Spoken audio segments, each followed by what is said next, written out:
Go on page 1259. This is middle of chapter 8 of the book of Esther. Well, just review. We'll start with verse 7. So Esther made her plea, and she said to the king that the decrees that were authored and circulated by Haman should be revoked.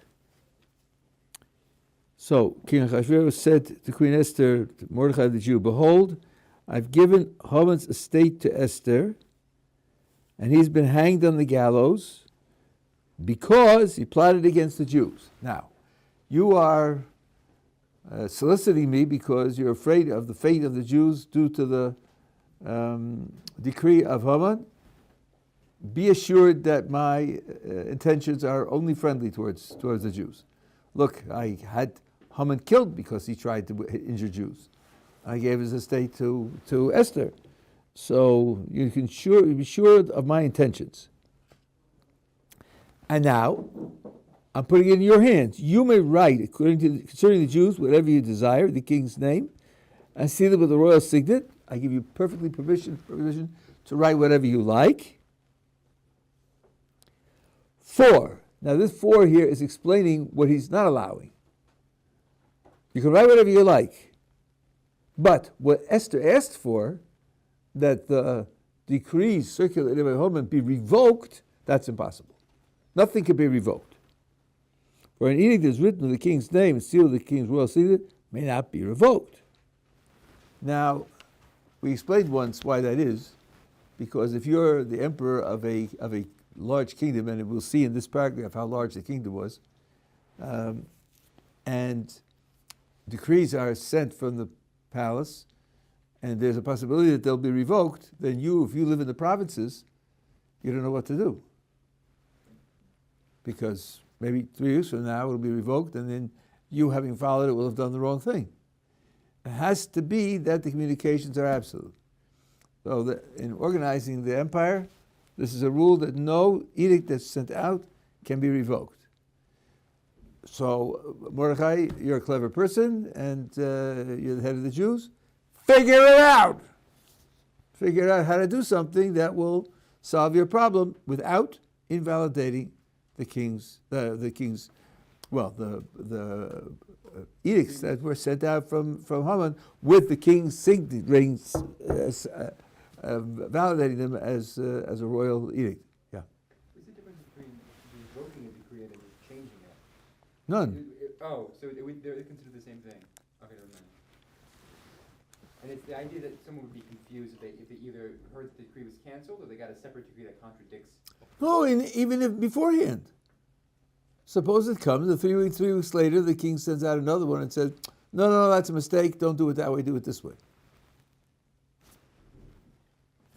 If that happens, then if it happened once, then someone will say, I know he sent this out, but I happen to know there's opposition, so probably the opposition will change it. Wait a couple of months anyway. Don't do it right away, because maybe he'll change his mind. I mean, it creates uncertainty and it creates a lack of control. I think it's very logical. Now, so the king's secretaries were summoned at that time. Which time is that? On the 23rd day of the 3rd month, the month of Sivan.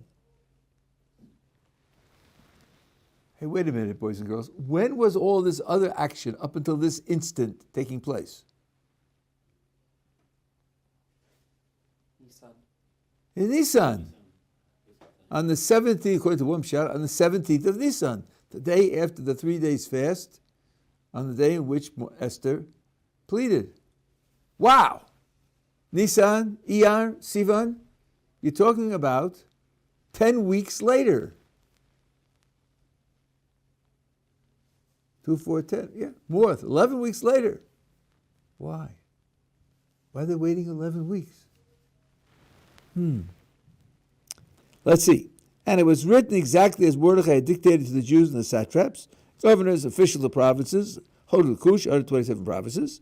To each province its own script, each people its own language, Jews in their own script and language. This is the way it was described when Haman did it. That's what he did, same thing. He wrote and then gave it Ahasuerus and sealed with the king's signet. Sent letters by couriers on horseback, riders of swift mules bred of mares.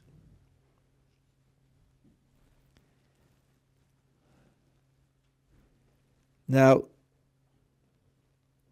the commentaries say here,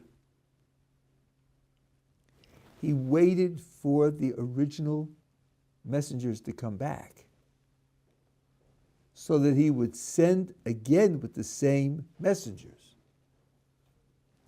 Because if not, if one group of messengers come with one idea and another group of messengers come with, even if it isn't official invalidation of the first, but it certainly has a different flavor, then if you're 1,000 miles from the capital and somebody says, listen, this group came with this message, this group came with that message, who knows what's going on in the capital? Maybe there's some kind of the conflict in the capital. This group sends this message, that group sends this message, who knows what to do?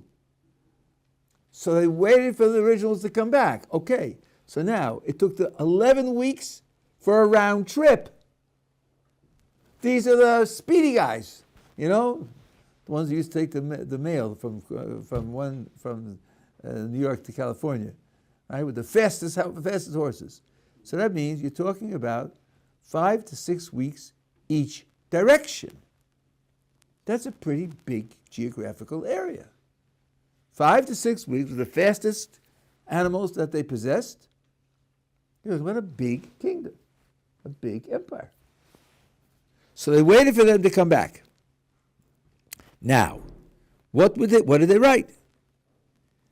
He sent letters, horseback, to the effect, watch, that the king had permitted the Jews of every single city to organize and defend themselves, to destroy, slay, and exterminate, the very same words that were used in Haman's decree to destroy the Jews, now to destroy, slay, and exterminate every armed force of any people and province that threatened them, along with their children and women, and plunder their possessions, on a single day in all the provinces of Achashverosh, namely upon the 13th day of the 12th month.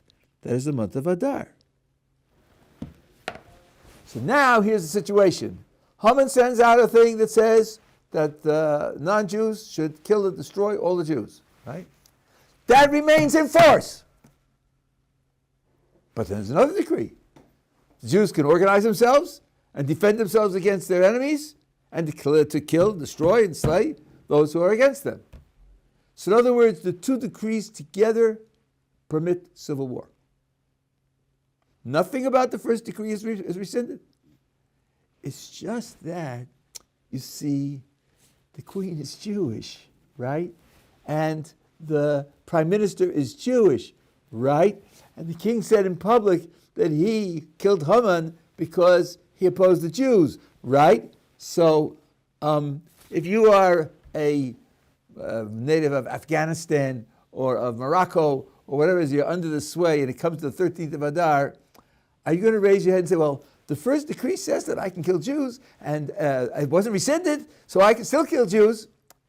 Not likely. Not likely. And especially since, as we will see, the large cities had garrisons of the army there. So, and the army is under the control of the prime minister. The prime minister is Jewish. So it's very unlikely that they are going to raise their heads, even though the original decree remains in force. That's how Mordechai solved the problem. It was not countermanded. It was not invalidated. It just, the situation changed to one in which the Jews have the upper hand.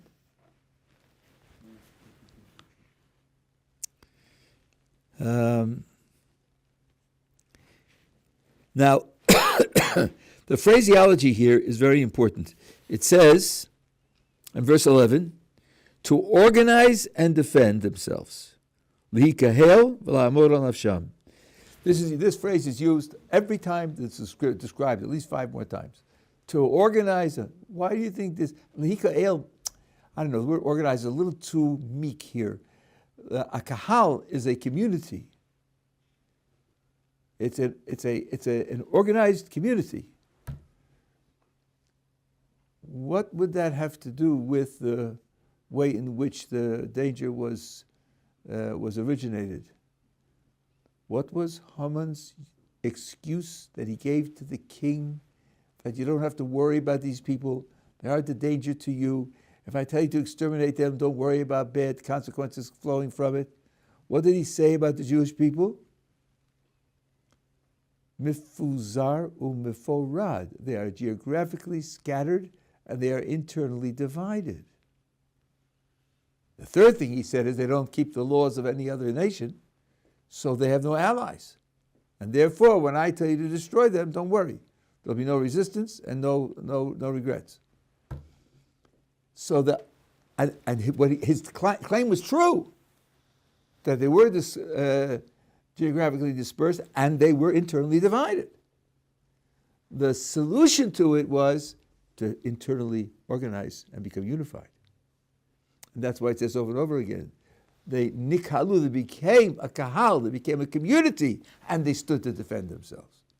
Because the becoming a community was to repair the spiritual failure, the spiritual weakness that they had. And then they were able to defend themselves. And now you understand, on the surface, why there's a mitzvah of mishloach manos, of sending gifts to one another. And don't tell me that this is our delayed response to the Christian holiday in December. No, that was Hanukkah with the Hanukkah bush. That was on the spot. No, first of all, this is a couple hundred years before the rise of Christianity. What are we talking about? It's more than that. It's like 500 years before the rise of Christianity. But gifts show a friendship between people. There's no other holiday in which we give gifts, at least not in terms of halacha. No other holiday in which the halacha they give gifts, just this holiday. And it goes to the extent that the Gemara mentions a pair of chachamim, where each one created the meal for the other one, and they swapped, because that's the halacha that you have to make for somebody else. And it's two food items, two ready-to-eat food items, and it's usually used for the meal. So what's going on here? Each one of them was not wealthy. Each one of them, counted the food. Oh, but they made for each other. It's like, so what did that accomplish? Well, imagine making the meal. What are you thinking about? I wonder what he likes. I wonder what would be good for him. I wonder what he would appreciate.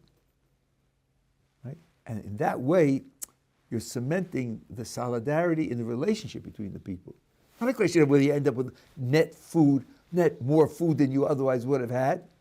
It's the whole idea of doing for the other. I was present when I was speaking to a group of students, and it was in a school, and two classes were being brought together.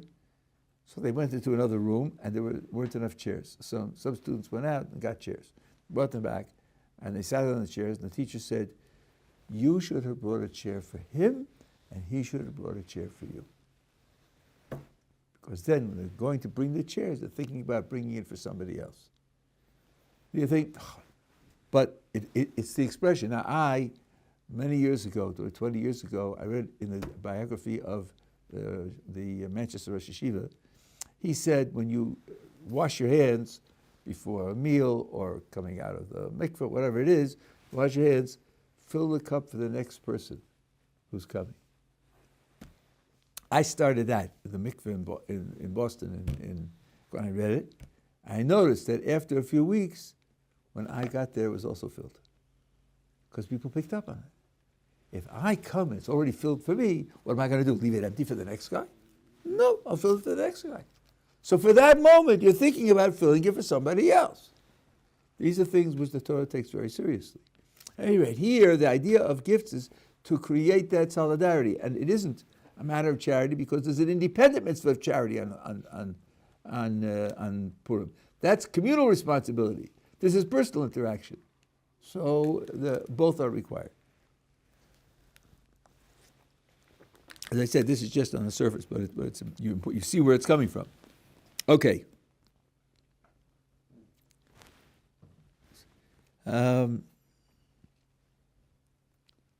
contents of the document were promulgated in every province, published to all the peoples, the Jews. This time, that the Jews should be ready on that day to avenge themselves on their enemies. The previous one, I told you there were two documents, one to the officials and one to the just on the wall posters, which said, be ready for the day. Now it says, be ready for the day, but it's a little different this time. The Jews should be ready for the day to avenge themselves on their enemies. So it's public. There's no secret here. Everybody knows what's going to happen. Couriers, riders, swift mules went in urgent haste by the order of the king. The edict was distributed in Shushan, the capital, as again, first Shushan gets the information. Mordechai left the king's presence, clad in royal apparel of turquoise and white, with a gold crown, and a robe of fine linen and purple. The city of Shushan was cheerful and glad. The Jews had light and gladness, joy and honor, which their old tradition explains in terms of various mitzvos that they had. Likewise, in every province, in every city, wherever the king's command and decree reached, Jews had gladness and joy, because before the Haman's decree reached, they were in sackcloth, had ashes, and crying and screaming and praying.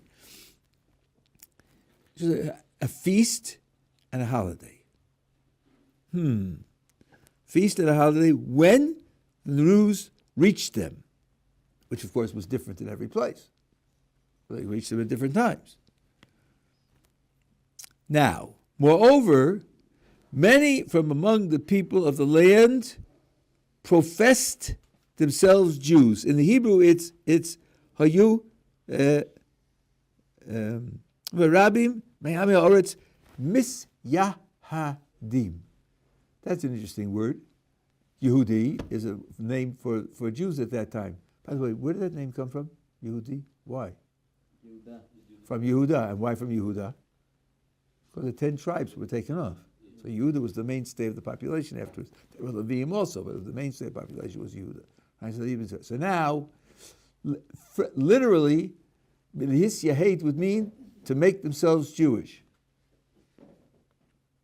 Make themselves Jewish. How would they do that?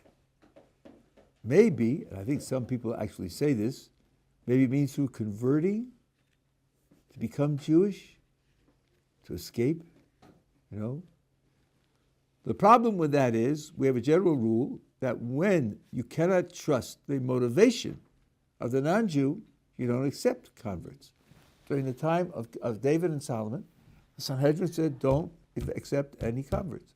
Even though there were some local courts who didn't follow the rule, those people were regarded as a suffix. If they lived out the whole rest of their lives as faithful Jews, retroactively they were regarded as converts, and if not, not. Here, your translator has it according to, I think, a better pshat, and that is they profess themselves Jews. What's going to happen in 3 months on the 13th of Adar? It's going to be really tough.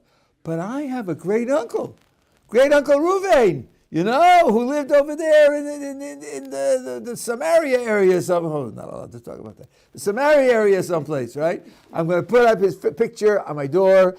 Great uncle Ruvain, who's the ancestor of the people in this house, and we're all Jews, and so on and so on, because they were frightened to death. They're frightened to death. The Jews are now going to take revenge on their enemies.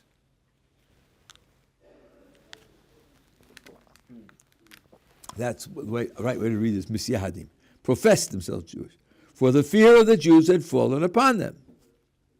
Okay, fast forward.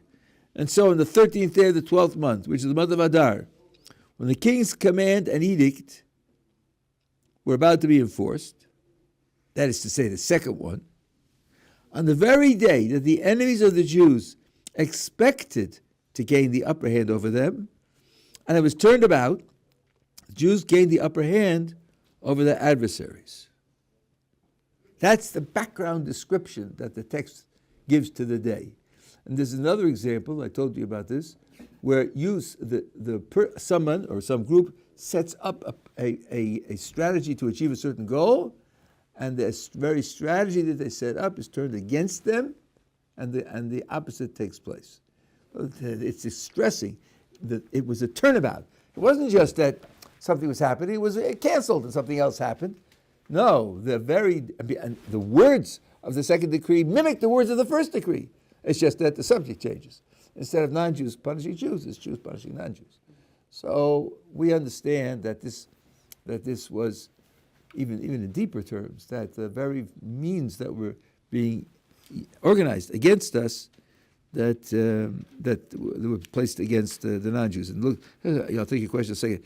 In verse 2, the Jews organized themselves in the cities throughout the province of the king of Israel. Again, organized themselves to attack those who sought their herd. It always says organized, because the unity was crucial in what they were doing. You want to ask a question? Yeah, so maybe there's a theme of assimilation in this story, that the Jews are sort of voluntarily giving up their Jewishness in this time. That kind of goes back to the start. Maybe this idea that they profess themselves to be Jewish, maybe this is that some of the Jews who were starting to integrate into the empire, and maybe also through fear of what was coming, it started to drift away, that they came back to their roots. And No, sorry. Okay. Because it says, many from among the people of the land profess themselves to be Jewish. So it's not going to work. It says non-Jews Yeah. claim to be Jewish. Yeah, because and it says because the fear of the Jews had fallen upon them. Right? Okay. Now, there's some very interesting things here. To attack those who were on 1260 now, who sought their hurt, and no one stood in their way, for the fear of them had fallen upon all the peoples. Moreover, all the provincial officials, satraps, governors, and those who conduct the king's affairs, deferred to the Jews because the fear of Mordecai had fallen upon them. So the bigwigs are afraid of Mordecai, and the people are afraid of the Jews in general. For Mordecai was now preeminent in the royal palace. He was the prime minister. He was at the top. And his fame was spreading throughout the provinces, for the man Mordecai grew increasingly greater. And the Jews struck all their enemies with the sword, slaughtering and annihilating, and treated their enemies as they pleased. Now, one second here.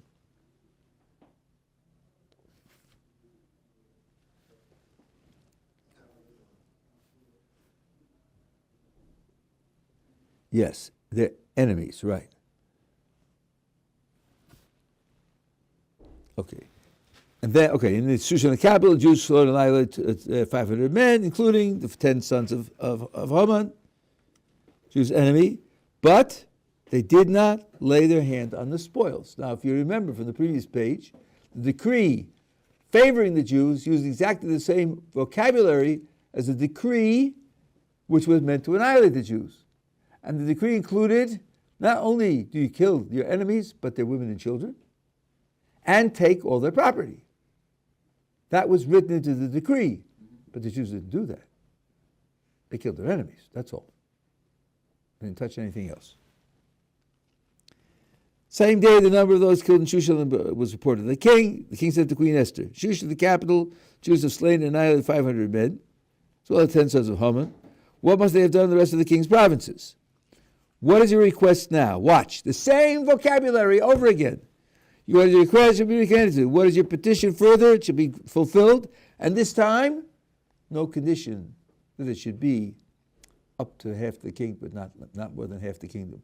No condition that it shouldn't destabilize the kingdom, because he now knows what it is they're afraid of, and he now knows what it is, what action they're taking, and he knows what effect it's going to have on the kingdom.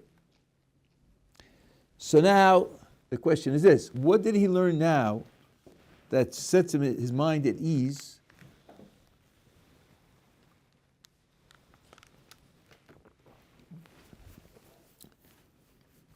He has, after all, a prime minister who's Jewish and a queen who's Jewish, and he's put himself on record to be in favor of the Jews. The Jewish people, the way they play their role as, so to speak, cultural and religious outsiders, can go both ways. It can be a terrible detriment, or it can be a terrific strength.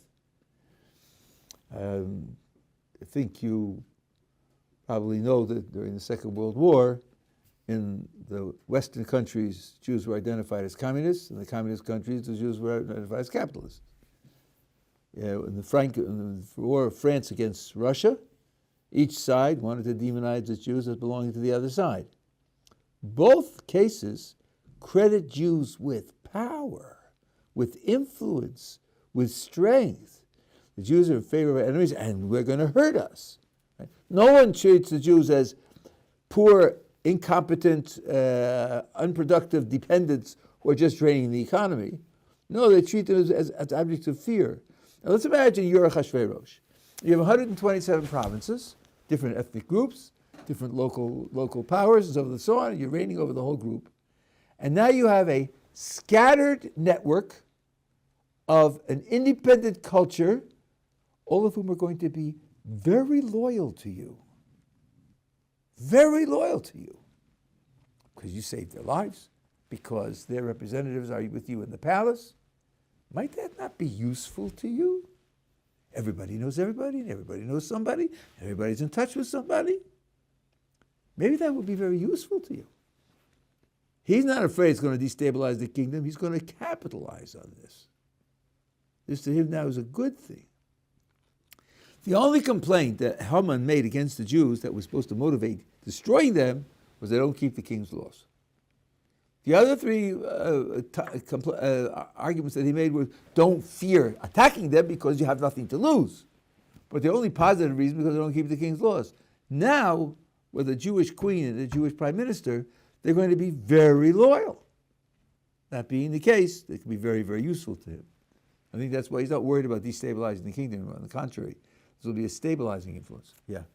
Was the information about Mordechai and Esther being Jewish known at this point? Yeah, right away. But this is a universal, I mean, as in everyone in the kingdom as well. Sure, everybody knew it right away. I mean, he said to her on the 17th of Nisan, he said to her, I destroyed Haman because he laid the hand of the Jews, and I gave his estate to Queen Esther. She herself identified herself as Jewish. She said, I'm going to be killed by this decree. Right? And then it says, Mordechai came and he told her what, she told the king what Mordechai was to her. We read all that. Although as in the actual, everyone else though, how was that information? Come on, what's happening in the palace, in public? They'll get there faster than the messengers. That's a revolution, a gigantic revolution, you know. Okay, now, so he says to her, anything else on your mind, madam? And 13, Esther replied, if it pleases the majesty, let the Jews of Shushan to act tomorrow as they did today, and the Haman's 10 sons be hanged on the gallows. So, whereas everywhere in the kingdom, the battle was on the 13th and was over, and on the 14th they celebrated.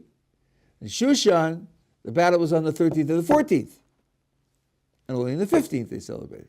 That's where 14 and 15 come from. The king ordered this be done. The decree was distributed to Shushan. The hanged 10 sons, the Shushan assembled again, always assembled first, and then acted.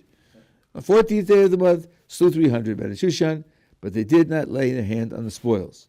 The rest of the kings, the Jews throughout the king's provinces, organized and defended. You see how consistent this is? Every time it says organized. Now, gaining relief from their foes, slaying 75,000 of their enemies, but they did not lay up a hand on the spoils. That said every time also. That was the 13th day of the month of Adar. And they gained relief on the 14th day, making it a day of feasting and gladness. But the Jews were in the Shushan, assembled on both the 13th and the 14th. They gained relief on the 15th, making it a day of feasting and gladness. That is why Jewish villagers who live in the unwalled towns celebrate the 14th day of the month of Adar as an occasion for gladness and feasting, holiday making, and for sending delicacies to one another. Now, it says twice, or 3 times, the day in which they gained relief. Okay, that's what they did the first year. Now comes the second year. How shall we commemorate this event? We're going to make a commemoration forever, year by year, commemorate the event. When shall we celebrate? Let's take in the other places in the world, not in Shushan. Shall we celebrate on the 13th or the 14th? What difference would it make? How would you know? What kind of considerations would you raise?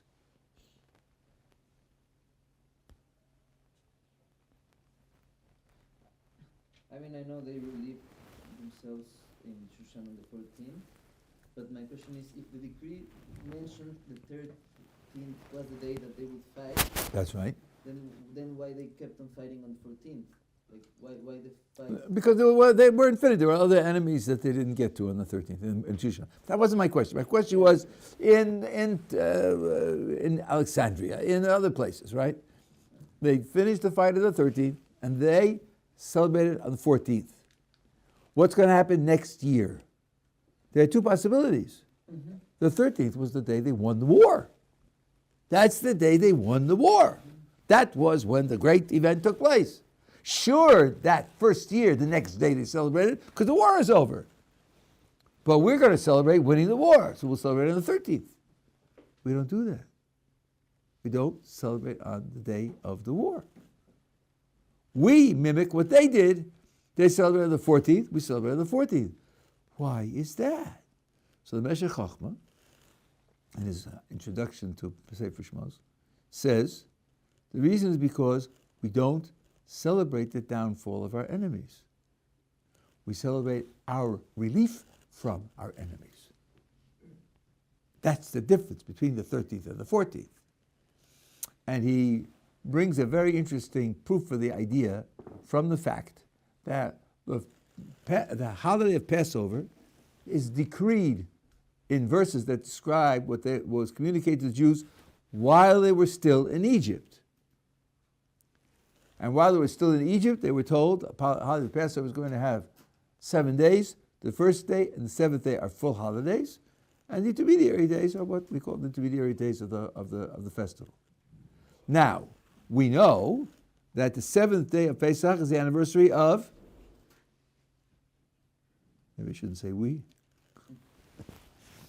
The seventh day of Pesach is the anniversary of the crossing of the sea. It's the anniversary of the destruction of the Egyptian army. Oh, says the Meshech Chochmah, it's very important to know that the holiday was decreed before that event took place. So don't tell me that you're celebrating the destruction of the Egyptians. That the holiday was decreed before the destruction took place. And then he mentions the Megillah as an illustration of the same thing. Yom Asher Nochu Bo HaYehudim. We're celebrating the day that the Jews had relief, not the day in which their enemies were destroyed. Yeah. Don't we talk about the plagues during Passover, though? So we're still talking about things that are affecting Egyptians. It still caused suffering and death, no? Which plague? What are you referring to? The plagues that affected Egypt. Well, we certainly talk about it. We don't have a holiday that commemorates the plague. Mm-hmm. Oh, I see what you're saying. Now, there's another thing to say here. You know, today is Sunday, so on tomorrow is Tanis Esther. Tomorrow is Tanis Esther. Esther's fast. Why are we fasting tomorrow and calling it Esther's fast? Why are we doing that? You say, well, Rabbi, you told us that there was a 3-day fast, 72 hours. That's certainly something that deserves to be commemorated. Yeah, I would agree to that, except that her fast was in Nisan. Mm-hmm. Wasn't in Adar. Her fast was 3 days, not 1 day. And her fast was only the Jews in Shushan, because they didn't communicate to the rest of the kingdom that they're going to have a fast immediately. So, I guess it could be a kind of sort of remembrance of the fact that she made fasts, but it's not obvious. Ramban has a different shot altogether. Ramban says that when Jews fought a war, there was a day of fasting, because they knew that the success in the war was due to Kadosh Baruch Hu's help, and everybody fasted. Not only the soldiers who went to war, but the people at home also fasted. Have the merit of their tshuva help them in the battle. So the Ramban says, on the 13th of Adar, they actually fasted. And we're doing exactly what they did. We're doing exactly what they did. You'll ask me, why is it called Tanis Esther? And I'll answer you with a question, like a Jew does, right? Why is this book called Megillas Esther? It says written by Esther and Mordechai together. Oh, but it's her Chazal say that she wanted it to be in the canon. Kisvuni Ladoros, make sure that I'm read from year to year. She is the center of this event. She's the center of the whole process. So that's what the Ramban says. And you will notice, well, I don't know how good your Hebrew is, or maybe you say it in English, the slichos, the so-called penitential prayers that you say on a fast day. If you look at the content, you'll see that the content tomorrow is very different from all the other days, fast days of the year. On all the other fast days, this was a time of destruction, and we failed, and we're guilty, and we're sinful, and we hope that God will accept our tshuva, and we'll do better, and we'll be that whole. You don't have that tomorrow. Tomorrow, it's all positive and straightforward. This HaKadosh Baruch Hu helped us, and saved us, and did for us, and you don't have this clapping. I'm a failure, and we're being punished, and so forth and so on, because it's not true. It's the one fast day of the year, well, I'm not talking about time of the chorus now, but the one fast day of the year where it's not sad. It's not sad. It's a day to do tshuva because they did tshuva. They were in danger, they did tshuva, but they were successful. So that's that idea. So now, then it talks about the Jews in unwalled towns. The idea is that, as I told you 10, 20 minutes ago, in the walled cities, which are major metropolitan areas, there were garrisons of the army. So the Jews there were in less danger, because the army is under the control of the prime minister is Jewish, etc., right? In the suburbs, on the hills, in the agricultural communities, who knows how many were there, who knows how many did, right? They felt themselves to be in more danger. And they took action. So they felt the danger more, and they felt the relief more. That's why that is stressed here.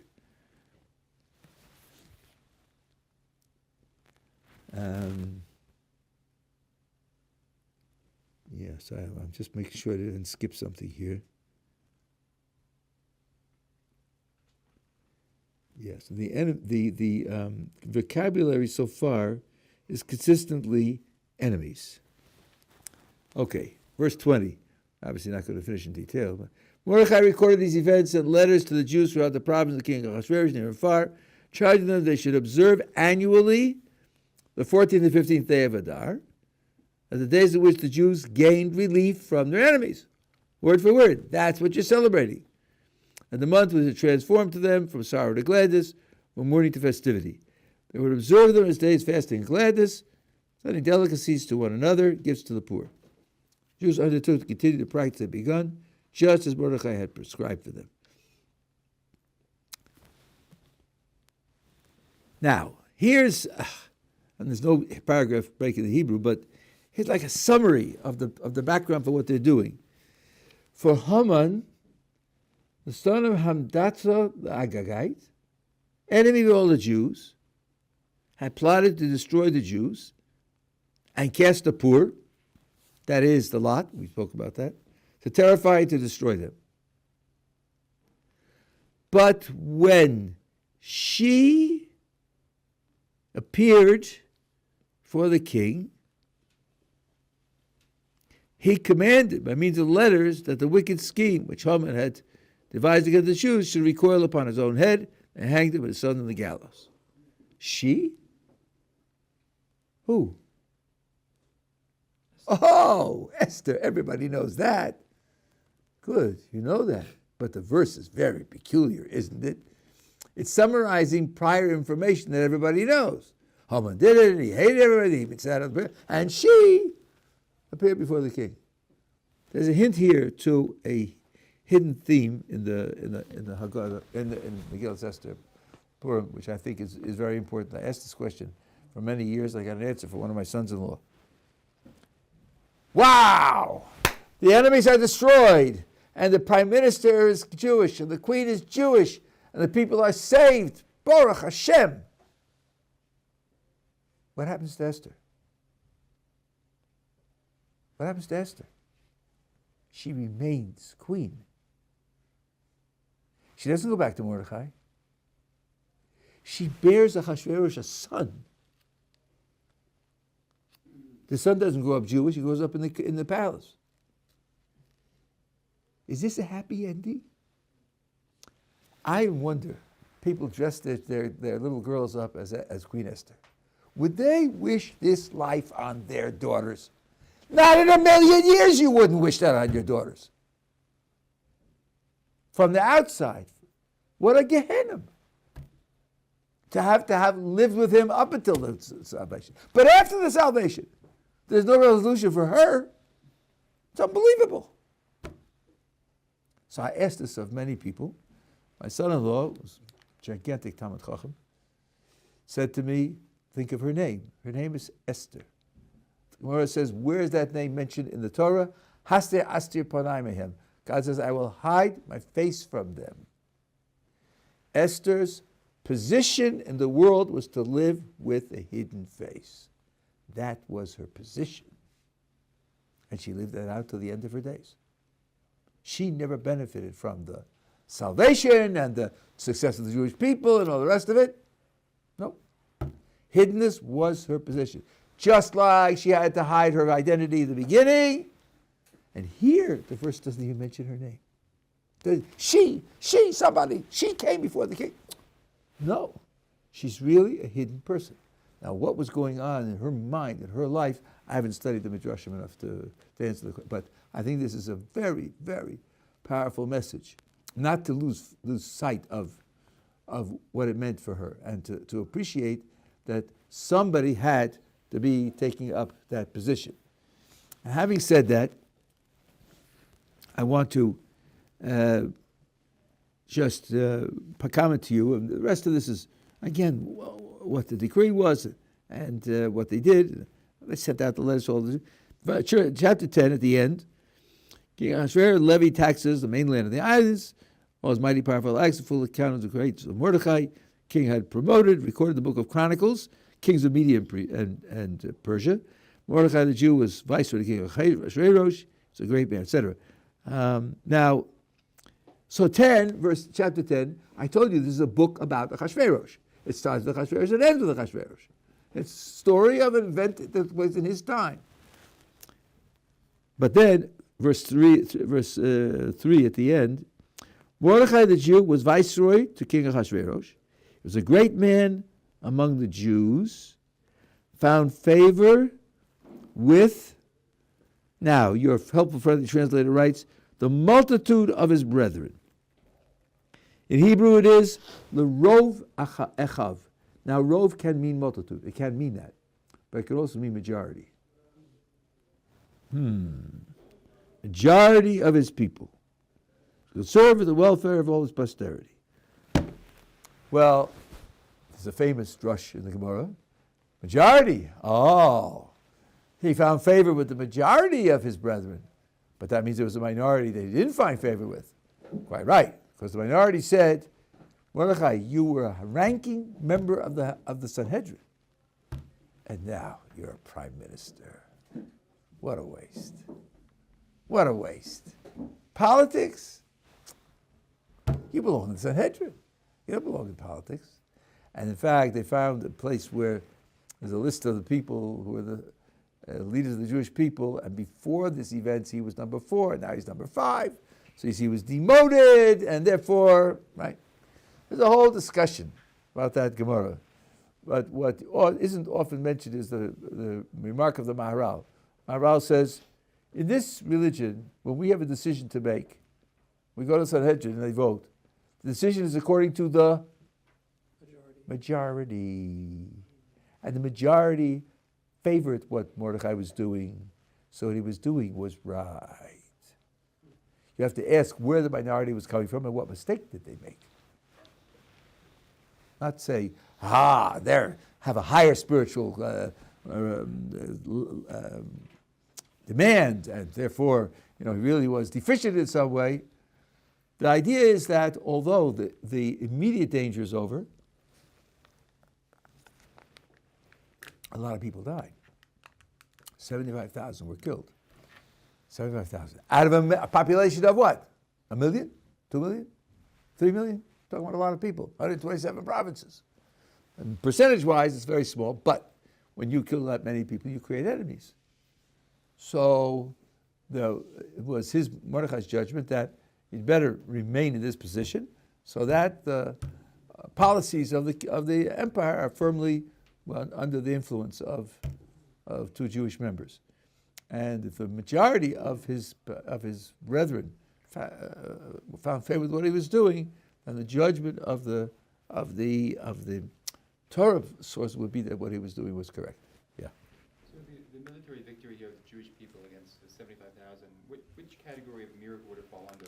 That you talked about last week, of a natural one, or more of like a non-natural, supernatural one, like the case of the splitting of the sea? No, this is natural. Look at the situation, right? The prime minister is Jewish. The queen is Jewish. The army and all the officials are afraid of Mordechai, and the people they're all afraid. They have an open hand. They have an open hand. No Jews died or got injured as well, though. I'm not sure if that's. I'm sorry? I heard no Jews died throughout that battle or got injured. Wouldn't that play a role as well, or?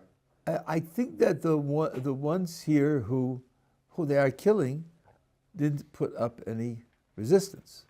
I think they were afraid. Dare I make a comparison? That'll be misunderstood. I think they were afraid, and my guess is that at least many of those who are enemies of the Jews were also people whom others looked upon as, not the nicest people. Now, I missed something here. So that's why I was trying to find it before. At a certain point, it makes a distinction between oivehem and sonehem. Oh, I missed it. Okay, it's back here in verse. Oh, so it's not 1 second. This is verse. Yeah. Because the English translation, in verse 5, previous page, it says, Jews struck all their enemies, the swords, treated their enemies. But in the Hebrew, it's not the same word. That's where I wanted to comment on it. The first one is, Vayachu Yehudi b'chol oivehem, Makas Hereg v'Abdon, Vayasu b'sonehem kirsonam. Oivehem is enemies, sonehem is those who hate them. Haters. And they're treated different ways. Mm-hmm. The enemies, they hit with the sword, slaughtering and annihilating. And the ones that they're haters, they treat it as they pleased. The difference between a hater and an enemy is hate can be in the heart. It doesn't require aggressive action. Mm-hmm. An enemy is someone who aggressively attacks you. Those who aggressively attacked them, they slaughtered. Those who hated them but didn't take action, they dealt with them as they pleased, whatever they felt was appropriate and necessary, because they didn't take open action, but it was known that they hate them. So they weakened them in some way or penalized them in some way. But here it makes a distinction between the two of them, and gives you another idea of who it is that they were opposing. They were opposing people who took active measures to injure Jews. So this minority opinion, two things quick. This minority opinion, can we assume that they would have taken like a less earthly strategy? They would have said, there's no need for you to dirty your hand in politics. You can just pray. You can be a member of the holy Jewish people, and by that way you'll exert the influence that will save us? I think probably that's certainly a reasonable thing to say. Now, don't push it too hard. Mm-hmm. These are people who are not totally passive. That's just obviously wrong from the point of view of the Torah. No Torah source that I know of ever said, sit and twiddle your thumbs, the Kodesh Baruch will take care of you. We don't have that. The Gemara is against it in various ways. But they must have had a calculation that in this case, and with Esther there anyway, so maybe that's enough. You don't need to add to it, the prime minister. So it was a calculation, a local calculation. It wasn't a general policy. But it would be something like that Esther's presence plus our new spiritual circumstances will be enough to guarantee our safety, and you don't have to be there. And the other thing, I noticed throughout all of these cases where Ahasuerus makes like a general action towards like his kingdom, that he's mostly giving because his reign is insecure. So he has to give amnesty, he has to give gifts, he has to host a party. Here at the end it says he levied taxes on both the mainlands and the islands. I wonder if this is like an indicator that Mordechai has stabilized the king. I don't know. Never thought of that. My guess is that although he was fabulously wealthy, he couldn't subsidize 127 provinces just on his own wealth. Not only that, but they will expect to pay taxes. They're receiving public services. That's what justifies taxes in the first place. And if you have a just king who takes money and uses it to spend on the welfare of the people will appreciate that he's doing that. So I don't think there's any necessity of thinking that before that he would have single-handedly financed the entire empire. What you're saying is logical, but it's at the end of the story in a very particular way, which makes me feel like it's an output of everything that's happened before. I don't think so. I think I see it differently. I see it as bookends, that this is the miracle that took place within the context of non-miraculous living. Right? He's a king, and the king does his taxes because that's what the king does. King has a party because he made a party because he likes he had his political machinations. The idea was to paint a picture of an event, a set of events taking place within a normal historical period, and yet being miraculous. That was the goal of the exercise. That's what I said. It's a Chashverish's book. Okay.